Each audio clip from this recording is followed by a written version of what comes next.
Snow muffles sound but not violence. In the fading light of a February evening, two cars sat in an empty industrial lot, their doors open, their windows shattered, their interiors painted with blood. One man lay motionless, already beyond saving. Not far away, a woman, pregnant, barely conscious, dragged herself across frozen ground, leaving a trail behind her, desperate to be seen before the cold or her wounds finished the job. Hours earlier, nothing about that meeting was supposed to end this way. The warehouse sat quiet on a Sunday, its vast lot empty, its security cameras blind to the corner where two vehicles would soon park. Tyler Pratt arrived just after 5, his girlfriend Jordan Romano beside him, a pizza box in hand, something casual, something friendly. It was meant to be business mixed with familiarity, the kind of meeting where deals are discussed and then forgotten over dinner afterward. But beneath that surface was pressure. $500,000 worth. Tyler had invested heavily in a venture pitched by someone he trusted, Oliver Carafa. The idea had seemed timely, even profitable, buying personal protective equipment during a global crisis and reselling it overseas at a premium. The returns promised were enormous. Too enormous, perhaps. Still, Tyler had believed in it. Believed in Oliver. And now he wanted his money back. Deadlines have a way of revealing truth. As February turned toward March, excuses ran out. Profits that had been promised never materialized. Documents that once looked convincing began to feel hollow. Tyler wasn't a patient man when it came to money, especially his own. So Oliver made a decision. He and his partner Lucy Lee planned the meeting carefully. They chose the warehouse for its isolation. They left their phones behind to avoid detection. They took steps, small, deliberate, calculated, to make it seem like they had never been there at all. By the time Tyler and Jordan arrived, the outcome had already been decided. At first, everything appeared normal. Conversations started, vague explanations offered. A supposed real estate opportunity. A future grow operation. A realtor who was on the way. It was all just believable enough to keep things moving. But tension builds in silence, in glances, in the subtle shift of tone when something doesn't feel right. Tyler sensed it.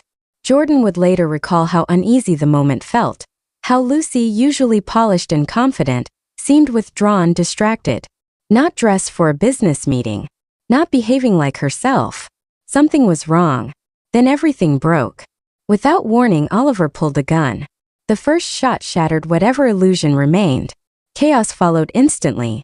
Tyler barely had time to react. Jordan, still in the car, heard the crack of gunfire and the sound of panic in Tyler's voice. Confusion, betrayal, disbelief, before more shots silenced him. 6 bullets ended his life. Jordan tried to escape, her body moving faster than her thoughts, but she didn't get far. A single shot struck her, dropping her where she sat. Pain flooded in, then darkness. The world slipped away. For Oliver and Lucy, it should have been over. They dragged Jordan from the car, assuming she was dead or dying. They took what they could, phones, money, and drove off, leaving behind a scene that would soon draw police, sirens, questions. But something went wrong. Jordan didn't die. In the cold, bleeding, barely conscious, she began to move. Inch by inch, driven by something deeper than pain, she crawled toward the road. Toward light. Toward the chance that someone might see her before it was too late. Someone did. By the time police arrived, Tyler was gone. Jordan clung to life, though barely. The child she carried would not survive. But distance doesn't dissolve truth. It only delays it. Back in Canada, the investigation tightened. Evidence began to align. The story became clearer. And then 3 days after the shooting, the one thing Oliver and Lucy feared most happened. Jordan woke up. Survival gave her a voice. And with that voice came names. The moment she spoke, the chase changed. Authorities no longer searched blindly. They knew exactly who they were hunting. Warrants were issued. Alerts spread across borders. The quiet escape became an international pursuit. Meanwhile, Oliver and Lucy continued to move, unaware at first of how quickly the net was closing around them. By the time they realized, it was already too late. They had become fugitives not just from a crime, but from the illusion that they could outrun it. More money was spent trying to stay hidden. More risks taken. Each step deeper into secrecy only made their situation more fragile. And then, after 103 days on the run, it ended. In the middle of a busy district in Budapest, under the glow of city lights and the noise of ordinary life, they were found. No dramatic chase. No final escape. Just the sudden, unavoidable moment when everything catches up. Arrested. Surrounded. Finished. The distance they had fought so hard to create collapsed instantly. Back in custody, the story shifted again. Blame fractured between them. Lucy distanced herself, portraying ignorance, fear, manipulation. Oliver remained more silent, his past already painting a picture the court could not ignore. Because this wasn't the first time he had been responsible for someone's death. Patterns don't disappear. They evolve. In the courtroom, the narrative unraveled piece by piece. The lies. The fake business. The forged documents. The desperate attempt to stall.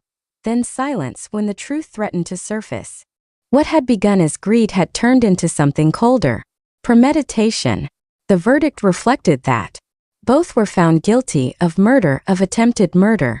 Life sentences followed, the weight of their choices fixed in years they would never get back. And Jordan, the one who wasn't supposed to survive, became the reason they didn't get away with it. Some crimes are calculated, planned down to the smallest detail. Every step accounted for, every risk considered. But there's always one thing you can't fully control: the human will to live. On that freezing night, left for dead on a quiet stretch of concrete, Jordan refused to become part of their plan. She moved when she shouldn't have been able to. She held on when everything said she wouldn't. And because she did, the truth followed. In the end, it wasn't the planning, the money, or the escape that defined the story. It was the one thing they failed to finish.